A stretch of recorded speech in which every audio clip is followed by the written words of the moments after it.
प्रवेश कर रहे हैं CNBC आवाज और इबेक्स कैश के शानदार स्टूडियो में। नमस्कार, फायदेमंद फंड्स में आपका स्वागत है। मैं हूं शैल भटनागर और आप इस शो का लुत्फ उठा रहे हैं CNBC आवाज और इबेक्स कैश के इस खूबसूरत स्टूडियो से। हमारी आज की मेहमान है राधिका गुप्ता जी। आप एडलवाइस एसेट मैनेजमेंट की मैनेजिंग डायरेक्टर और चीफ एग्जीक्यूटिव ऑफिसर हैं और साथ ही साथ जो म्यूचुअल फंड्स की इंडस्ट्री बॉडी है एम्फी, आप उसकी वाइस चेयरपर्सन हैं। लगभग 50,000 करोड़ रुपए Edelweiss asset management company manage करती है और राधिका जी मध्य 2014 से एडलवाइस के साथ जुड़ी हुई हैं।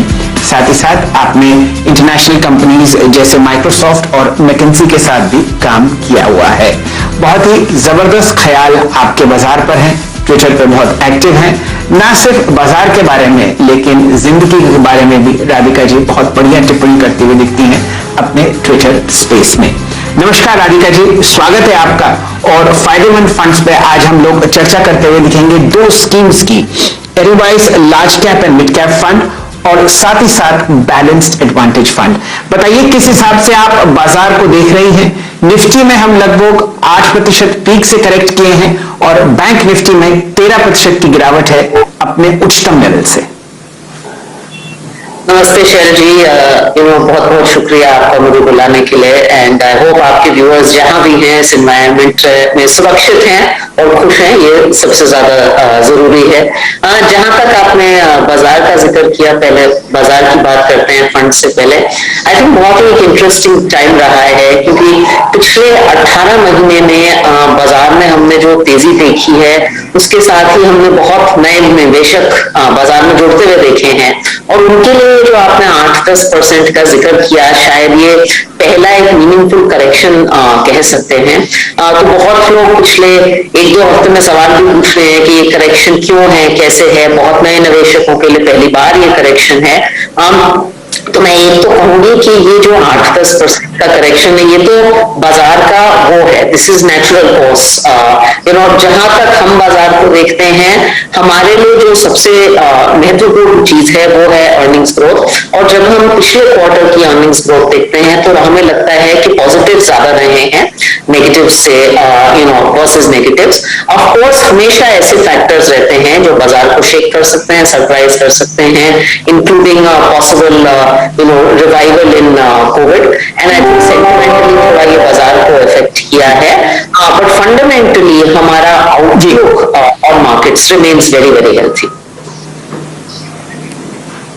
जी, तो इसी चर्चा को आगे बढ़ाते हैं। राधिका जी, आपने एडलवाइस लार्ज और मिड कैप फंड लॉन्च किया बिल्कुल सही मौके पर। नवंबर 15 से 26 नवंबर तक ये फंड खुला हुआ था और इसी दौरान आपने बाजार में खासी गिरावट आती हुई देखी। एक फंड मैनेजर के लिए इससे अच्छी कोई बात नहीं हो सकती कि बाजार आपको गिरा हुआ मिले जब आपके पास खूब पैसा हो। तो राधिका जी बताइए किस तरीके से आप इस पैसे को निवेश करती हुई दिखेंगी। किस्मत इतनी बढ़िया कि बाजार में जबरदस्त करेक्शन और आपकी स्टॉक पिकिंग जानी मानी है। बताइए रडार पर क्या क्या दिख रहा है। आई थिंक ये फंड तो बहुत साधारण फंड है एक्चुअली ये, एंड टाइमिंग अच्छी रही है निवेशकों के लिए, मैं ये जरूर मानती हूँ। Although I think I repeat again कि लॉन्ग टर्म इन्वेस्टमेंट में 5-10% correction doesn't matter as much, but one is fortunate कि ये जब खुलेगा तो उस लेवल्स पे खुलेगा। इस फंड का बहुत सिंपल प्रेमाइस है, जैसे कि मैंने कहा, बहुत लोग हमसे आके पूछते हैं कि राधिका जी हमें बाजार में निवेश करना है, इतनी सारी आपकी म्यूचुअल फंड कैटेगरी है, इतनी सारी स्कीम्स हैं, समझ नहीं आ रहा कौन सी में निवेश करें। कोई बहुत साधारण चीज दे दीजिए जिससे कि हम बाजार में शामिल हो जाए, पार्टिसिपेट हो जाए और ये जो सारा चूज करना है हजारों स्कीम्स में से, ये समस्या हम नहीं करना चाहते। तो इसलिए हमने ये large and mid cap index fund launch किया है। बहुत साधारण चीज है, अगर आप हमें 100 रुपए देंगे, आपने स्टॉक्स का जिक्र किया, तो 50 रुपए हम निवेश करेंगे टॉप 100 कंपनीज में, जो इंडिया की टॉप 100 लार्ज कैप कंपनीज है उनमें निवेश करेंगे और बाकी 50 रुपए हम निवेश करेंगे इंडिया की नेक्स्ट 150 मिड कैप कंपनीज में। तो कुल में आपको 250 कंपनीज में निवेश मिलेगा, 50 रुपए लार्ज कैप की स्टेबिलिटी में और 50 रुपए मिड कैप की ग्रोथ में कंबाइन करके मुझे लगता है हर आदमी के लिए बहुत सिंपल साधारण पोर्टफोलियो बनेगा। जी चलिए, ये बखूबी आपने समझाया कि 250 कंपनीज का कैचमेंट है और यहां पर 100 लार्ज कैप्स और 150 मिड कैप्स में से आप बहुत बढ़िया फिल्टर्स लगाकर स्टॉक पिकिंग करना शुरू करेंगी। राधिका जी, जरा इस पर जरा चर्चा और करते हैं। बताइए 3 ऐसी अहम चीजें जो एडवाइस एएमसी खोजेगी इन 250 कंपनीज में फिलहाल इस करेक्शन के बाद, कि यहां पर आपको 40 या 50 बढ़िया स्टॉक्स मिले जोड़ने के लिए अपने इस नए पोर्टफोलियो में। सो शैलजी, ये एक्चुअली एक इंडेक्स फंड है, तो इसमें and I am not sure I was clear last time, ये एक 250 कंपनीज का ही फंड रहेगा। तो ये बेंचमार्क है NSE large and mid cap index में। तो फंड मैनेजर इसमें एक्चुअली कोई सिलेक्शन का काम नहीं करता, ना उसमें बायस होता है। आपके पोर्टफोलियो में एक्चुअली 250 कंपनीज रहेगा। So it is a way to meet the market, as I would say. जो मार्केट की सबसे बड़ी 250 कंपनीज हैं उसमें आप हिस्सा ले सकते हैं। इसे इसलिए हम इसे पैसिव फंड कहते हैं। चलिए, तो पैसिव इंडेक्स फंड आपको advice large and mid cap fund काम करता हुआ दिखेगा। राधिका जी, जरा बाजार में चर्चा अब और बढ़ाते हैं। आपकी पैनी नजर हर तरफ रहती है, बताइए कहां पर आपको इस करेक्शन के बाद वैल्यूएशंस ठीक होते हुए दिखे हैं? कौन से सेक्टर्स जहां पर ओवरऑल एडवाइस एएमसी इक्विटी में लॉन्ग साइड पर अब और कंफर्टेबल है वैल्यूएशंस को लेकर?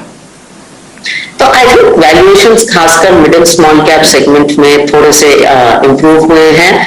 कहीं जो इकोनॉमी लिंक्ड सेक्टर्स हैं, खासकर आप देखेंगे बैंकिंग एंड फाइनेंशियल सर्विसेज के रिजल्ट्स भी बहुत अच्छे रहे हैं पिछले क्वार्टर। और कुछ बैंक्स में हालांकि जब करेक्शन 8 से 10% की हुई है, कुछ इंडिविजुअल नेम्स में करेक्शन 15 से 20% हुई है, तो हमें लगता है फाइनेंशियल्स में वैल्यू हो सकती है।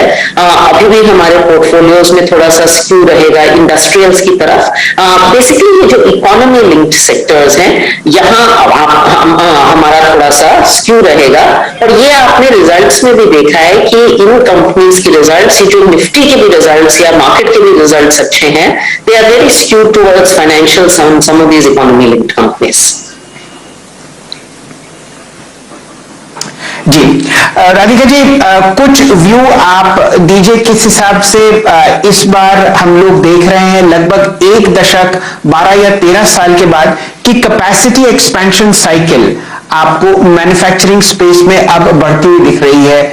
पुरानी कंपनीज 30 35 साल पुराने जो इंडस्ट्रियल ग्रुप्स हैं, जहां पर हम लोग अब फ्रेश कैपेसिटी स्टील, सीमेंट और अन्य कई यूनिट्स में आते हुए देख रहे हैं पीएलआई स्कीम के द्वारा। बताइए क्या एक नया अध्याय भारतीय बाजार में, भारतीय अर्थव्यवस्था में आपको शुरू होता हुआ दिखता है क्या?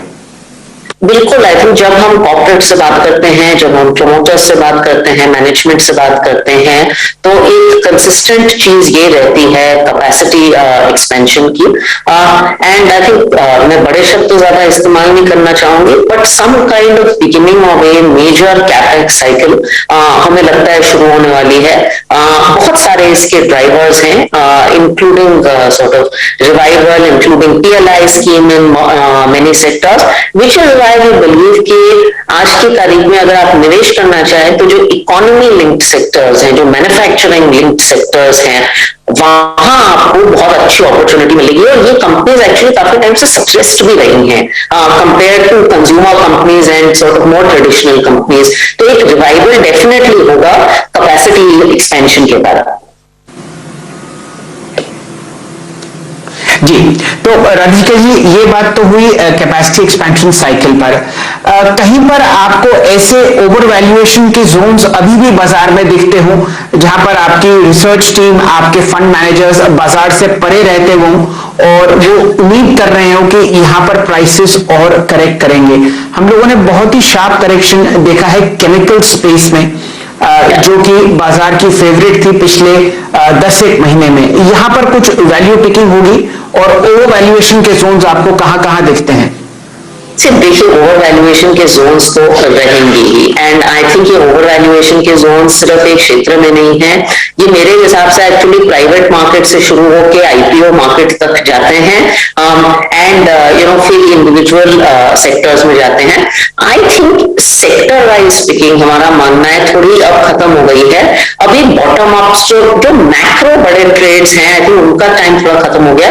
थोड़ा सा बॉटम अप आपको बहुत स्टॉक स्पेसिफिक होना पड़ेगा। तो हमारा अप्रोच भी रहेगा कि हम सेक्टर वाइज बेट्स लेने के बजाय बहुत स्टॉक स्पेसिफिक व्यूज लेंगे, क्योंकि हर कंपनी की थोड़ी अर्निंग्स प्रोफाइल है अलग है। एक जगह जहां मुझे अभी भी थोड़ी सी हमें लगता है कॉशियस होना चाहिए is obviously the IPO and primary market. हम एक आईपीओ फंड भी चलाते हैं, काफी लोग जानते हैं, लेकिन बहुत सारी नई नई कंपनीज नए नए बिजनेस मॉडल्स मार्केट में आ रहे हैं। कुछ बहुत अच्छे भी हैं लेकिन कुछ बहुत एक्सपेंसिव भी हैं, तो वहां हमें लगता है काफी आपको कॉशन एक्सरसाइज करना चाहिए। जी राधिका जी, आपने बिल्कुल गर्म लोहे पर चोट मारी है। जिस हिसाब से आईपीओ के नाम पर ओएफएस फ्लोट किए जा रहे हैं, ये वाकई एक परेशानी का माहौल है, और इसी वजह से आप देख रही हैं कि सेकेंडरी मार्केट्स में भी काफी वॉलेटिलिटी आईपीओस की वजह से आती हुई दिख रही है। चलिए इस चर्चा को आगे बढ़ाते हैं।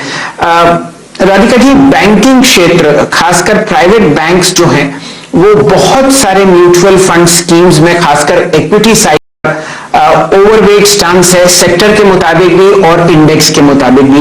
यहां पर हम लोगों को काफी मायूसी हाथ लगती हुई दिखी, मोहब्बत करी बड़े बड़े प्राइवेट सेक्टर नेम्स के ब्रांड से, और यहां पर अब हाल ये है कि अंडर परफॉर्मेंस हम देख रहे हैं इंडेक्स के मुकाबले। क्या बैंकिंग की परेशानियां समाप्त हुई, या यहां पर अभी और चिंता और प्रॉफिट बुकिंग का आप मंजर आती हुई देखती हैं? तो हमें लगता है, एक तो आपने जिक्र किया म्यूचुअल फंड्स का, obviously banks represent a significant amount of index weights, तो म्यूचुअल फंड्स में आपको इनका वेट लार्ज दिखेगा, और हमें लगता है कि एक्चुअली बैंकिंग सेक्टर में एक रिकवरी दिखना शुरू हो गई है।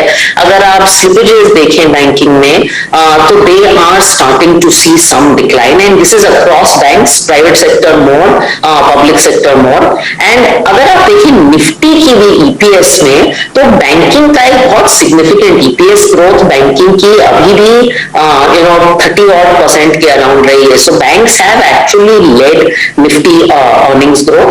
There has been a period where absolutely they have underperform benchmark indices, लेकिन select private sector banks, obviously मैं नाम नहीं ले सकती, वहां हम अभी भी काफी ऑप्टिमिस्टिक रहते हैं।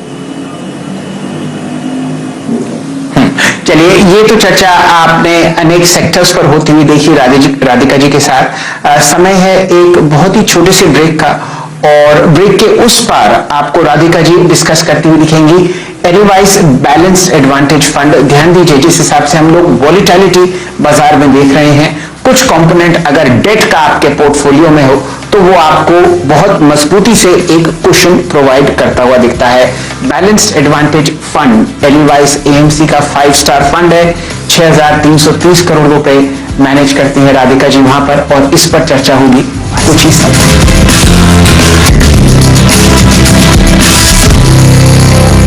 नमस्कार, फायदेमंद फंड्स में आपका स्वागत है। हमारी आज की मेहमान है राधिका गुप्ता जी। आप एडवाइस एसेट मैनेजमेंट कंपनी की मैनेजिंग डायरेक्टर हैं और बहुत ही मजबूत पकड़ रखती हैं बाजार पर। अब डिस्कशन होगा एडवाइस बैलेंस्ड एडवांटेज फंड पर। ये एक 4 स्टार फंड है और लगभग 6,330 करोड़ रुपए राधिका जी यहां पर मैनेज करती हैं। अगस्त 2009 में ये फंड लॉन्च हुआ था, और आपने साल दर साल यहां पर जो कंपाउंडेड रिटर्न देखा है वो है 11%। एक साल में यहां पर 22.9% रिटर्न आया, और अगर आप 5, 7 और 10 साल का दायरा देखेंगे तो ये फंड पहले 1 या 2-3 स्टेप्स पर आता हुआ दिखता है। बहुत जबरदस्त आउट परफॉर्मेंस यहां पर। राधिका जी, अब आपसे जुड़ते हैं एडवाइस बैलेंस्ड एडवांटेज फंड पर। 61% इक्विटी और 29% डेट पर आप बैठी हुई हैं इस स्कीम में। बताइए, डेट पर आपका क्या फिलहाल व्यू है? हम लोग रॉक बॉटम इंटरेस्ट रेट्स देख रहे हैं, क्या ये सही समय है यहां पर भी निवेश करने का? तो मेरा मानना है कि, और एडवाइस बैलेंस्ड एडवांटेज फंड अगर आप हमारी पूरी बास्केट देखें तो शायद हमारा सबसे ज्यादा पॉपुलर फंड रहा है। मेरा खुद का सबसे ज्यादा फेवरेट रहा है, खुद की मेरी काफी सेविंग्स यहाँ रहती है, हमारे एम्प्लॉयज का भी ये फेवरेट फंड रहा है। आई थिंक डेट और इक्विटी निवेश के दो हिस्से हैं और मुझे लगता है उन दोनों के बिना निवेश इनकम्प्लीट है। डेट के बिना इक्विटी नहीं, इक्विटी के बिना डेट नहीं, you need both in a portfolio, specially in a volatile market like this. इस फंड में हम कितना डेट रखना चाहते हैं, कितना इक्विटी रखना चाहते हैं, उसको हम कॉन्स्टेंटली वेरी करते हैं। अभी आपने जैसे डेट का अमाउंट बताया, तो हमारा ऑब्जेक्टिव यहाँ डेट रखने का ये है कि जब हमें लगता है कि इक्विटी मार्केट में शायद इतनी पोजीशन नहीं होनी चाहिए, थोड़ी कम करनी चाहिए to be safer to give protection, because इस फंड का फाइनली ऑब्जेक्टिव ये है कि इंसान को अच्छा रिटर्न मिले, लेकिन अगर बाजार में गिरावट हो जैसे कि पिछले एक हफ्ते 2 हफ्ते में हुई है, तो प्रोटेक्शन भी रहे। तो डेट वो प्रोटेक्शन का रोल दिखाता है। मैं जरूर मानती हूँ कि डेट में इंटरेस्ट रेट लेवल्स आर लो। लोग मेरे से बहुत पूछते भी है कि राधिका जी क्या करें, इंटरेस्ट रेट इतने कम हो गए हैं, और मैं कहती हूँ ये एक हकीकत है, ये एक सच्चाई है, लेकिन डेट का ये पर्पस नहीं है कि आपको बहुत एक्स्ट्रॉर्डिनरी रिटर्न दे। डेट एक सेफ्टी की एसेट क्लास है, तो हम इस तरीके से देखते हैं, हम डेट को एक प्रोटेक्शन एसेट क्लास देखते हैं जो इक्विटी को सपोर्ट करता है। जी, और अगर आप यहाँ पर एडवाइस बैलेंस एडवांटेज पोर्टफोलियो देखें तो यहाँ पर जो 61% इक्विटी निवेशित है वो बहुत ही बढ़िया टॉप क्लास स्कीम्स में, बहुत ही बढ़िया टॉप क्लास स्टॉक्स में निवेशित है। मैं पहले 26 देख रहा था स्टॉक्स। राधिका जी, आपने 24 निफ्टी की बहुत ही मजबूत कंपनीज का चयन किया है। क्या ये सेफ्टी आपका धर्म है एडवाइस बैलेंस एडवांटेज फंड में? हाँ बिल्कुल, हमारे बैलेंस्ड एडवांटेज फंड में आई थिंक सेफ्टी सबसे पहले आती है। हम ये चाहेंगे, और मुझे याद है जब मार्च 2020 में मार्केट में बहुत गिरावट हुई थी, मार्केट 30% गिरा था, तो ये फंड लगभग कुछ 12-13% गिरा था। हम ये चाहते हैं कि जब बाजार में बड़ी गिरावट आए, एक पैनिक सेट इन हो, तो ये एक ऐसा पोर्टफोलियो हो जिसके कारण आपको पैनिक ना हो, आप इस पोर्टफोलियो में बने रहे, बाजार में लगे रहे। और हमें लगता है कंपाउंडिंग जो होती है, ये मैं ट्विटर में भी बहुत कहती हूँ कि जिंदगी में कंपाउंडिंग बहुत जरूरी है। कंपाउंडिंग तभी होगी जब आपको बने रहने की ताकत रहेगी, और वो डाउन साइड प्रोटेक्शन से होती है। तो हमारा इक्विटी पोर्टफोलियो, जैसे कि आपने कहा, काफी हाई क्वालिटी पोर्टफोलियो है, मल्टी कैप है, लेकिन उसमें ज्यादातर अच्छे लार्ज कैप नेम्स हैं, और हम यही चाहेंगे। और अगर आप फिक्स्ड इनकम पोर्टफोलियो भी देखें तो उसमें भी हम कुछ बहुत क्रिएटिव नहीं करते, बहुत साधारण सिंपल नेम्स रखते हैं, कोई क्रेडिट कॉल्स नहीं रहते। तो इस फंड में सेफ्टी फर्स्ट है, हाई क्वालिटी चीजें फर्स्ट है। जी, समय कम है राधिका जी, और आपकी इतनी जबरदस्त पकड़ है बाजार में, और आप इतने लंबे समय से इक्विटी मार्केट्स, डेट मार्केट्स और बॉन्ड मार्केट से जुड़ी हुई हैं।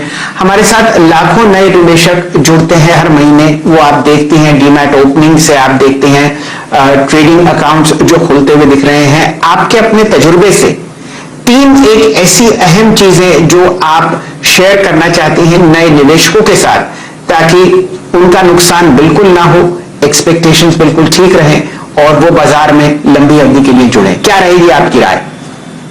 आई थिंक 2-3 बातें कहूंगी। एक, पहली बात तो आपने एक्सपेक्टेशंस का बहुत अच्छा जिक्र किया। आई थिंक निवेश में जब दुख होता है तो एक्सपेक्टेशंस के कारण होता है, तो आप अपनी एक्सपेक्टेशंस प्लीज रीजनेबल रखिए। जो पिछले 1 साल में आपको मिला वो सच्चाई नहीं है, चाहे कोई आपसे कुछ भी कहे। आप 5 साल के आउटकम, 7 साल के आउटकम देखिए, एक एवरेज आउटकम देखिए, उससे बेटर हुआ तो बहुत अच्छी बात है, लेकिन एक्सपेक्टेशंस अच्छी रखिए।